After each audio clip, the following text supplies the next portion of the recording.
and our sovereignty. Unlike the Israeli regime, Iran respects international humanitarian law.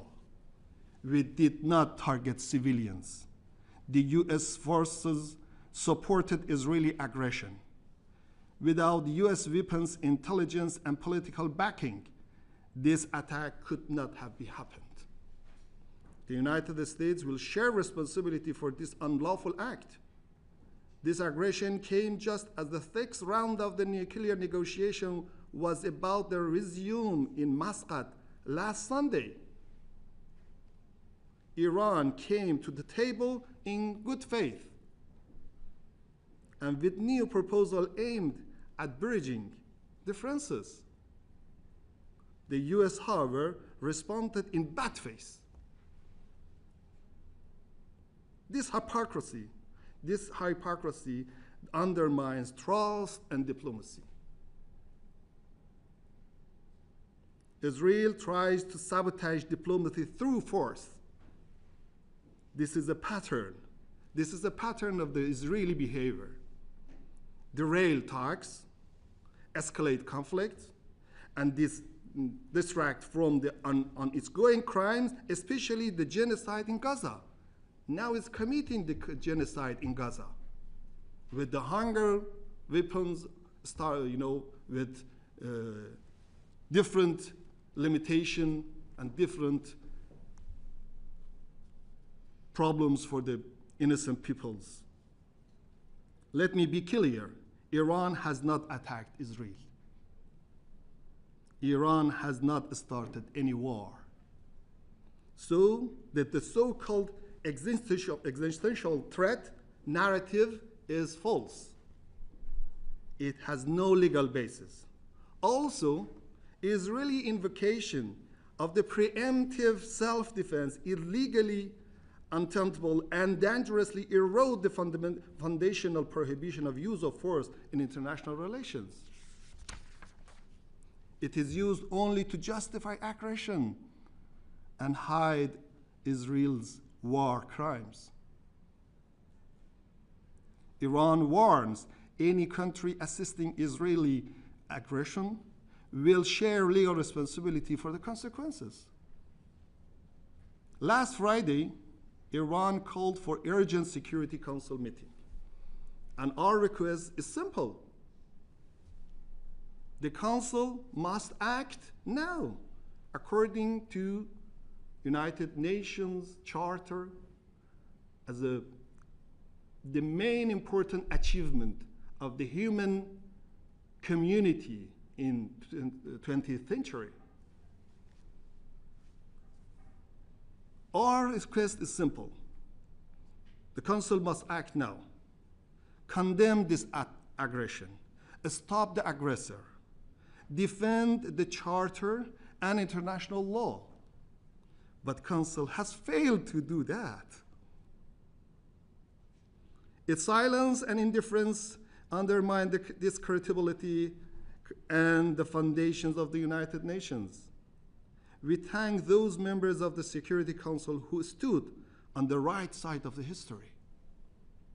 We also thank our regional partners in various mechanisms, including the OIC and group of Friends of the Defense of the United Nations Charter, for their principled stand and their joint statement in condemning this aggression and supporting Iran's right to self-defense.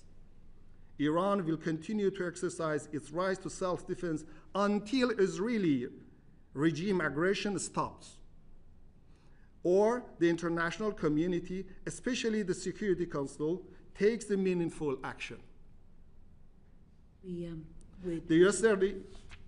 Yesterday, we have sent another letter to address the Security General and Security Council, repeating our urgent request. We call the Security Council to condemn this act of aggression, hold aggressors and their enabler accountable, take the urgent action to prevent further aggression. Inaction will only embolden the aggressor and weaken the rule of law. I think that's very clear. The challenge is very clear, Your Excellency. I'm so sorry to interrupt, and I don't mean to be disrespectful, but because we only have until 4 o'clock, where we're going to have a number of votes, and we have I think we may have about 10 questions for you. Would it be... May I finish it? If it just takes a moment. That's it. Yes, of course. It will damage the credibility of the United Nations and its achievements in maintaining international peace and security and rule of law in international levels. Let us not forget, Israel is only regime in our region with nuclear weapons. It's refused to join the NPT and place its facilities under the IAEA safeguards. It has attacked almost all of its neighbors and continues to commit atrocity without consequences. Iran will continue to act within the framework of international law. We will defend ourselves lawfully and proportionately, but it's primary responsibility of international community, including United Kingdom, to maintain international peace and security. The international community must act now to stop the genocidal aggressor from committing further atrocity against our people. I thank you, Madam Terpre, for your attention, and other distinguished ladies and gentlemen. Thank you. Can I begin by, I think, the question that many members of the British public may be asking, and they've heard it from those who have been thinking about this, and particularly those who are friends with Israel and who believe in Israel's right to exist and to be able to live in peace. And what they say is this: what is Israel to do when they have a belligerent neighbor who says things like Ahmadinejad said in 2005 that Israel should be wiped from the map, or that the Supreme Leader said that Israel was a dangerous and fatal cancer, or the Supreme Leader said, with Allah's help, there will be no such thing as a Zionist regime in 25 years. So there's this rhetoric. There's also, it is thought, that Iran supports and arms the Houthis, supports Hamas and Hezbollah, and that they're being used as proxies to attack Israel. So there are these two things. And then they see evidence of Iran not just having nuclear material, which is at 3.6%, which is the amount that is necessary for civilian use, but continues to enrich it, and certainly is at 60%. It may even be at 80 to 90% purity, and 90% purity is what's needed for a bomb. So those looking at this situation say, well, Israel may not have been directly attacked, but it looks like Iran may have up to 90% purity. They have proxies who are attacking it, and there is this belligerent language. What is Israel to do? And I think that question is an important one for me to ask you, and it's important for us to be able to have an answer. I appreciate it's quite a profound one, and I also just want to, if it's possible, to give short answers. If it's at all possible to answer such a profound question. It's impossible, but I'm trying. But we have a number of other questions to pile on after that. If that's all right, sir. First of all, let me come to the raison d'être of the establishment of the Israeli regime. The Israeli regime established on occupation, established in apartheid, established for without any application of the right to self-determination of the Palestinian people. This is the main problem. The Israeli regime cannot. Doesn't answer you. I'm coming.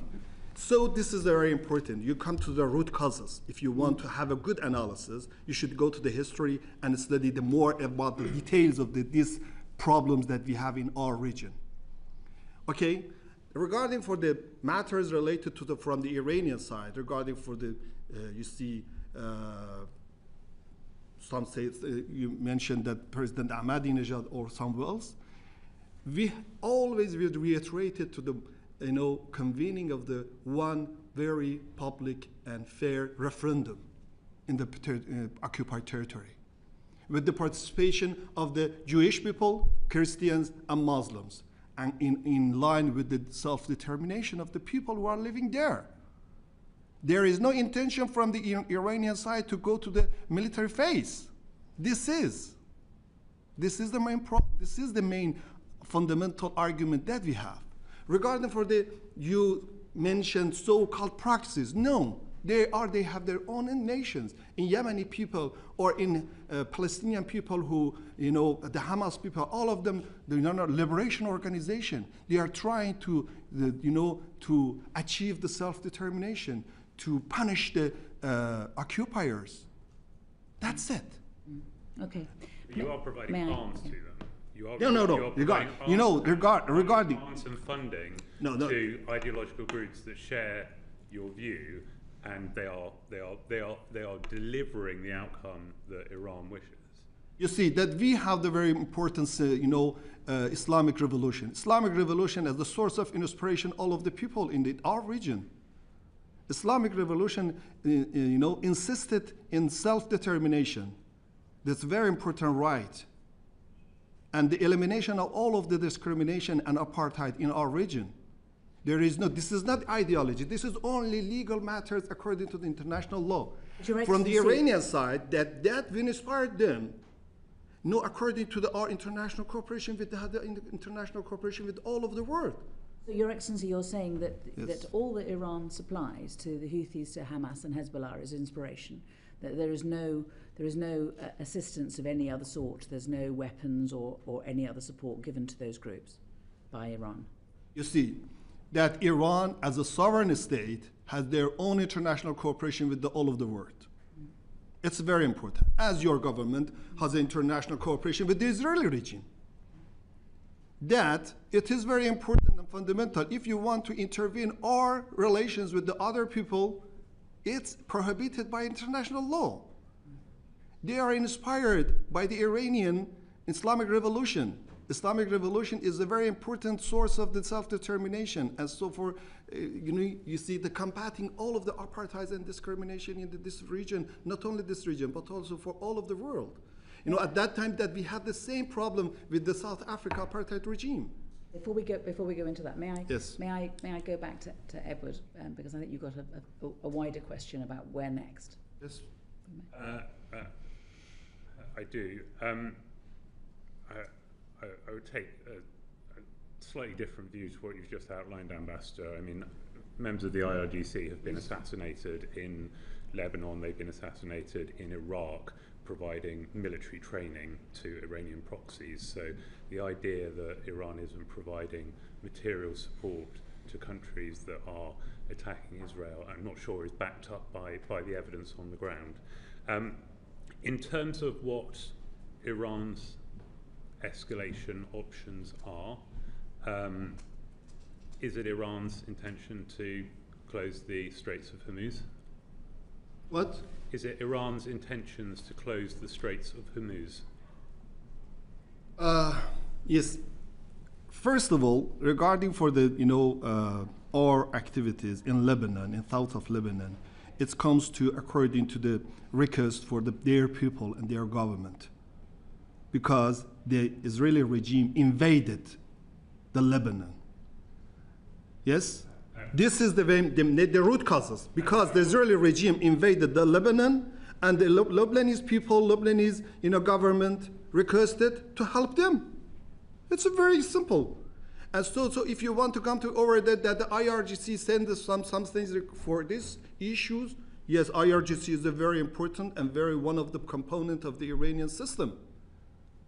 It's a very ordinary, you have the same army in your country, in any other countries.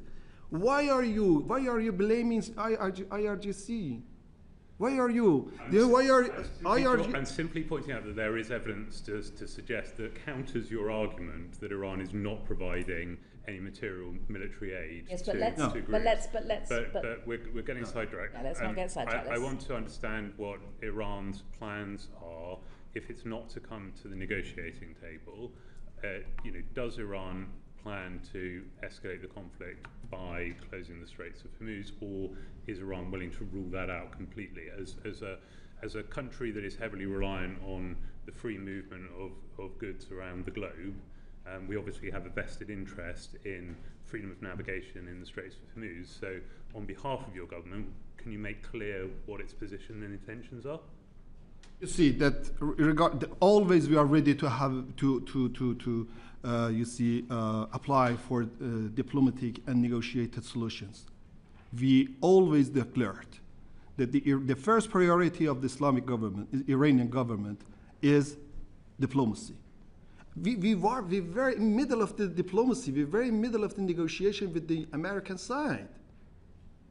But unfortunately, Netanyahu destroyed it, but his aggression against us. Now I'm telling to you, Excellency, I'm telling to you that Iran now is several times. Yesterday that we had a meeting, we had a telephone conversation, our minister with your minister, the minister, Secretary Lamy, and the French and Chairman and the European Union. We declared that the first priority is diplomacy, provided subject to the ceasefire. The Israeli regime should stop their armed attack to the Iranian people and Iranian infrastructures. It's a very important. It's very important to hear that, and that essentially you're saying that what Iran wants is a ceasefire and they want to go back to negotiations. Yeah. What is the bottom line when it comes to negotiations? Because there clearly have been changes. There has been the IEA inspectors say that they're not getting the access that they used to. They're concerned about what Iran is actually doing with its nuclear material, and the nuclear material seems to be being made increasingly pure. So if there were to be negotiations, would there be a change in the Iranian position vis-a-vis nuclear enrichment?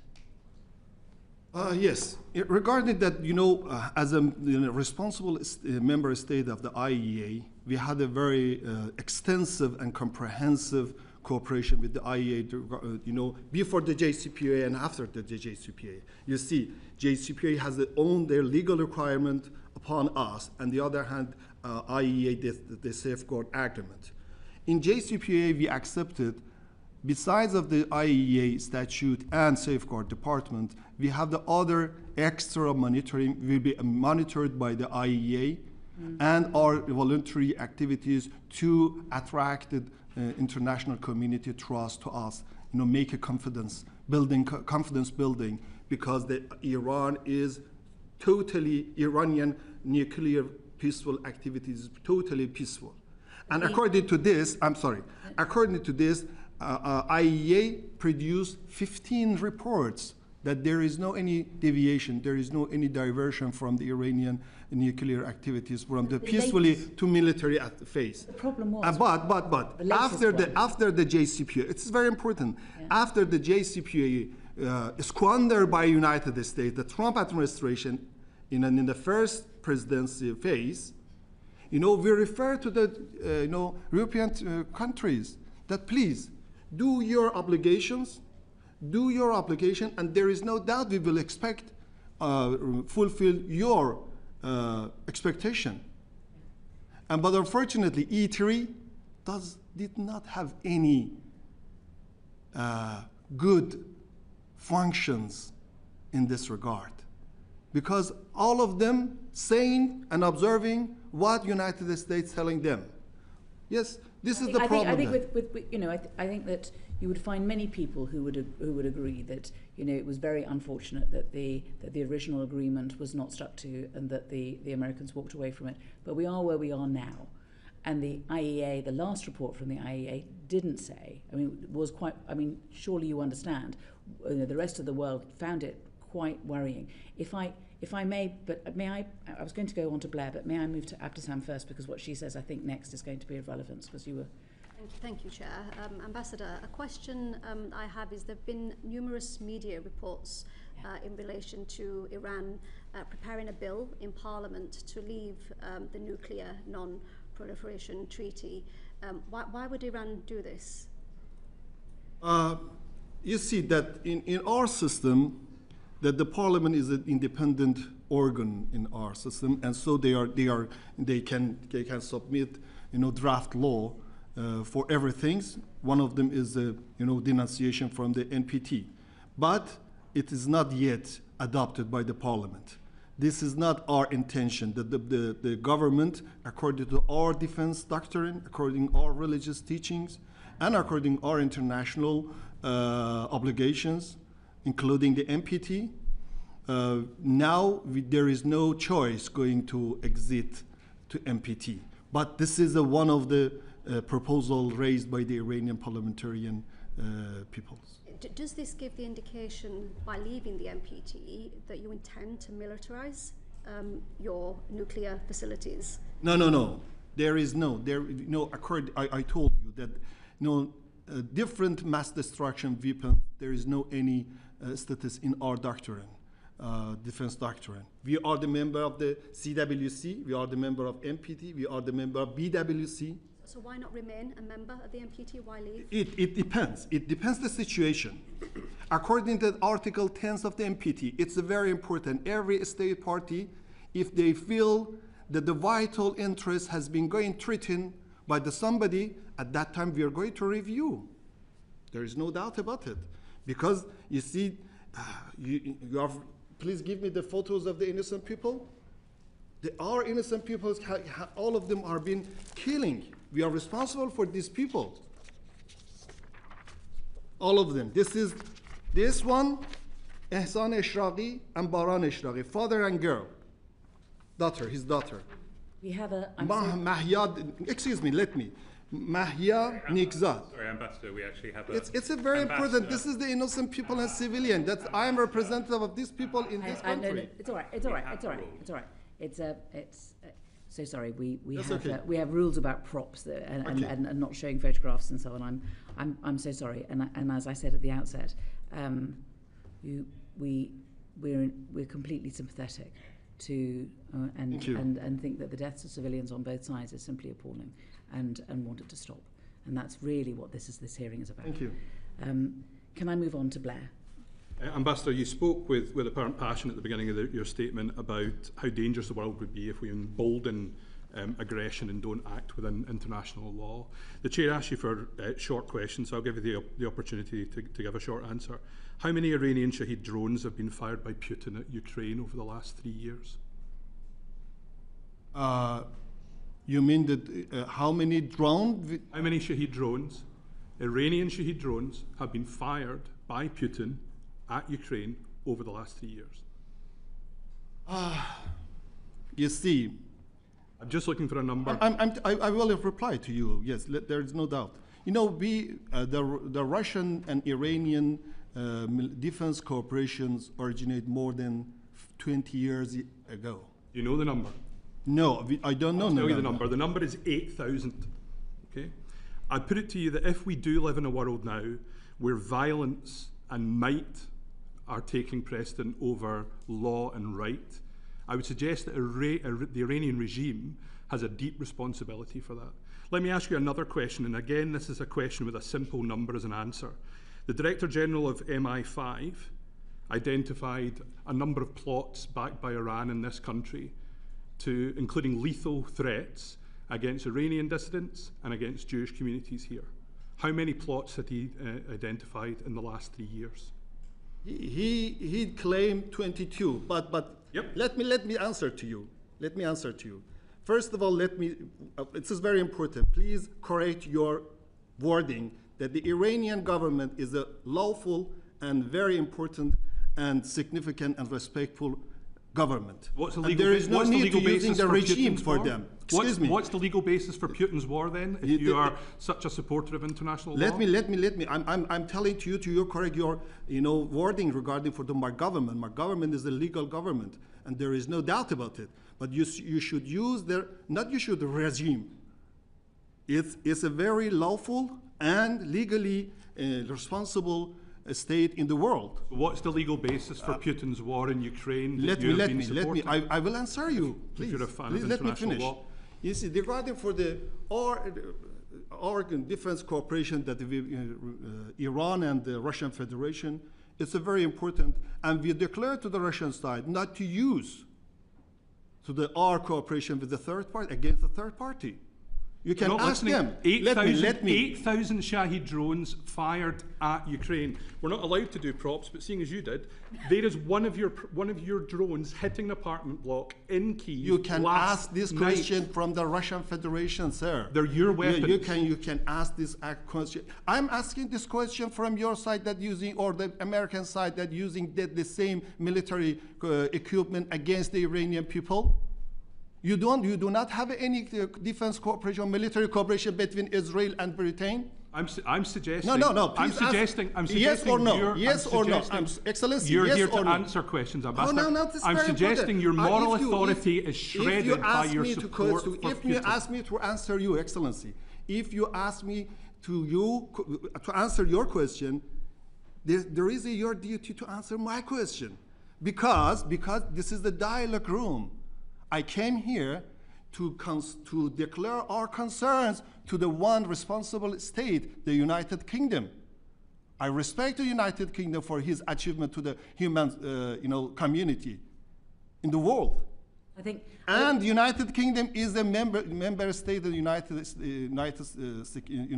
Security Council of the United Nations. Why don't you condemn the Israeli arm attack to Iran? You didn't condemn it. Your Excellency, And regarding for the plots, Your Excellency, we're very. excuse me. Your Excellency, we're very He asked me grateful. one question regarding for the MI5. May I ask you? May I answer to? No, wait. Okay, But, please. what I would like to do. Okay, is, please. If we could just take a breath. Okay. It is really, we are very grateful to you for coming. Thank you. And the evidence that you've given in the round is what's important. And it's the evidence that you give, and we listen to what it is that you say. And what we're trying to do by asking questions is to test what you're saying. Thank you so much. But we're not really in a position to speak on behalf of the British government.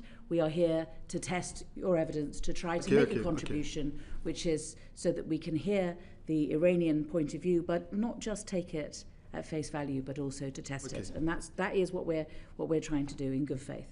And I have a few people who still want to have questions. Perhaps I should go to Sir John first, and then I'll go on the other side. Thank you. I'd just like to follow up Blair's question, Ambassador. You'll be aware that the British government has said that Iran represents one of the greatest threats to the security of the United Kingdom, and for that reason has been placed, the first nation to be placed on the enhanced tier of a foreign influence registration scheme. Now, you referred in your opening remark to the attack on the Iranian Broadcasting Organization, and you described that as a war crime. I've been to visit Iran International, which is based in London, whose journalists have been subjected to threats from Iran on a daily basis, where a journalist was stabbed in a London street, and where Iranian citizens are currently being accused of conducting that. I've also talked to BBC Persian journalists whose families are being daily harassed by the Iranian regime in Tehran. So why are those not war crimes, and how do you defend the behavior of the Iranian government? I think this is an irrelevant question. I'm sorry, sir, because I'm telling you regarding for the Israeli aggression, but with your respect, I will respond to you. I do believe that regarding for these claims has been raised by different people, we need evidences. We need evidences. Several times we declared to the Foreign Office to have some consultation meetings with the military services regarding for the address all of these issues. These issues are some allegations and blaming against my country. Yes, we have some criticism regarding for the BBC Persian activities. They are going to making some, intervening of our Iranian domestic affairs. But according to our British bilateral diplomatic relations, we several times we suggested to British authority to consider in bilateral consultations. There is no doubt about it that if you have any evidences, please submit. We will consider it. But sometimes making some allegation and something with regarding after that, Excellency mentioned for the report of the MI5. Several times, more than 10 times, we declared by verbal note in diplomatic negotiation, please send we will send our security services to have this kind of, to resolve these matters raising in our bilateral relations. We have very constructive, business-like diplomatic relations. Your ambassador, Mr. Hugo Schurter, is working in Tehran in your embassy, and I came to London after the vacancy of the 3 years. We do not have any ambassador, and I am very keen to provide and prepare different cooperation between Iran and United Kingdom.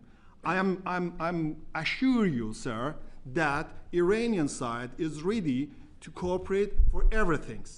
Cultural, economic, security, everything. According to your evidences that you have, or evidences, we can share it. Ambassador, the statement by the Director General of the Security Service that there have been over 20 assassination and abduction plots, that has no, the Iranian government has no responsibility for those. And you referred earlier to your support for freedom of the press in terms of the Iranian Broadcasting Corporation. So whilst you may have criticisms of the BBC Persian service, there has been no harassment or intimidation of their relatives, and you have not, the government of Iran is not responsible for any threats against Iranian journalists based in London working for Iran International. Is that the case? I told you, Your Excellency, I told you that these matters should be considered. Should be considered between the expertise groups. This is some claims. Please, there is no doubt that the Iranian side is ready to cooperate with the British side to consider and remove this kind of misunderstandings. Alex. Ambassador, you talked at the start in your statement about Israel attacking civilian nuclear facilities across Iran. I understand from wide reporting that Iran has been enriching uranium up to 60% in a large quantity, and now up to 80 or 90%, in both cases, in fact, there is no civilian purpose for this uranium. It can only be moving towards the development of a nuclear weapon. What justification is Iran giving for enriching this uranium, for moving beyond any civilian needs? You see that, first of all, that all of this enrichment has been declared to this AEI. Now, during our war with the Israeli regime, there are some IAEA inspectors in Natanz, in other nuclear facilities in Iran. They are monitoring all of our nuclear activities, including the enrichment. And so, according to the expertise, according to the different people who are professional, they're professional in the nuclear matters, that this kind of enrichments only for peaceful activities. That's it. We do not have any aim. And what are these peaceful activities? Because of course, regarding 3%. Yeah, you can ask this question from the different experts people, technical people. Yeah, I'm telling to you. I learned these matters from them, and according to their explanation, all of these matters has been monitored by the IAEA.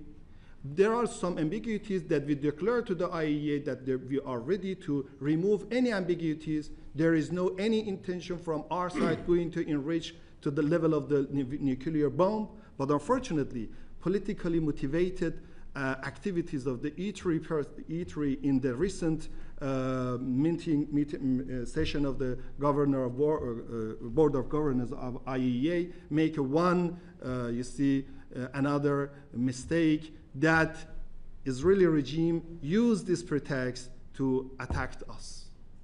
But yes, regarding your question, I'm telling you, every activities of the Iranian Atomic Energy Organization are peacefully. There is no. You can ask the sophisticated questions with the experts. I don't want to interrupt, but I just want to put context in so that the public understand. The International Atomic Energy Agency's Board of Governors on the 13th of June formally declared Iran in breach of its non-proliferation obligations for the first time in 20 years. And I think that's the reference that you're making to politically motivated attacks. Is that right? Yeah. Yeah. Okay. So I think the belief of many of us in here that there is no civilian justification for the enrichment of uranium up to the point that you've suggested, and it does put credence to the fact that Iran is developing a nuclear weapon and is a threshold state almost. And you can understand why a country such as Israel that has been threatened so many times by Iran would find that as an extremely serious security threat.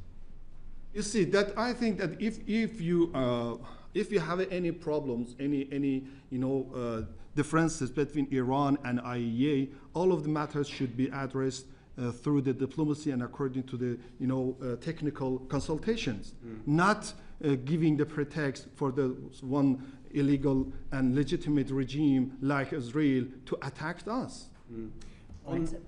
Thanks, mate, because we're running out of time. Do you mind if I finally, just... please do.